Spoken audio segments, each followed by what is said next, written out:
good morning.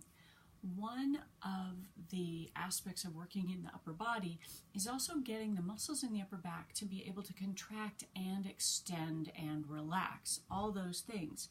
And often our upper back muscles, because we spend so much time here, are always in extension and always pulled tight. And so people kind of pull their shoulders together and tighten them the other direction, contracting them.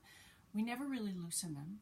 And they don't get strong. They don't become mobile and strong, able to move from extraction to contraction and have any softness to them.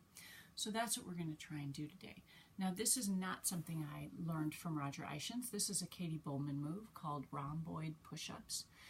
First, you need to start in table, and you have to be at table would be being on all fours. When we're in table, we've learned forever flat back, but actually a flat back is not useful. A flat back is actually unhealthy. If you were to do a flat back while you're standing, it would look like this. You'd have to tuck under, tighten these. It actually puts you out of alignment. So, Lexi's helping. So if you can see that there's curve here when I'm standing, or when I'm upright, there should be curve here when I'm in table. So I'm not forcing my back down. This is not cat-cow.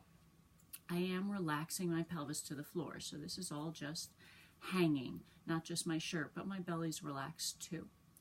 The next thing is I want to make sure the shoulders are back away from the ears. If you do this with your shoulders hunched up by your ears, not so useful. So you just draw those shoulders back. And then, again, this isn't cat-cow. I want to think about this upper part of my spine, between my ribs, and let it drop toward the floor. Shoulder blades will slide toward each other. And then I'm going to pull my shoulder blades apart, letting my upper back round to the ceiling. And I'm going to go back and forth. And as you see, my pelvis is moving along with it, but that's different from cat-cow, which is pelvis initiated. Do you see how this is not in my upper back? This is my upper back. Shoulder blades slide together, shoulder blades pull apart. Shoulder blades slide together, shoulder blades pull apart. So those rhomboid muscles get to stretch. They get to contract, and they're fairly relaxed because I'm letting gravity help me with this. Now, some people have trouble doing that on their hands, going down and up. The chest is what's really moving toward the floor and away from the floor. You can also do this with your arms out in front of you, and you would push your arms as far away from you as you can, letting your chest get concave. See how my upper back is doing something similar, and then draw your shoulders back toward each other.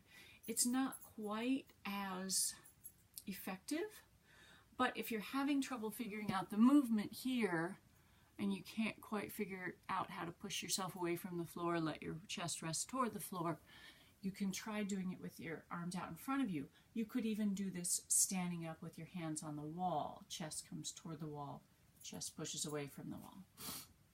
So this is a rhomboid push-up. We're trying to regain, and there she goes, we're trying to regain the mobility in the upper spine that we should have, trying to stretch out those muscles that are always pulled tight, get them to contract and extend in appropriate ways.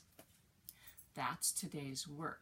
This is really important work because almost everyone I know has really tight upper back muscles, and this can be a way that on your own you can work to re-strengthen them and retrain them to regain mobility. All right, go.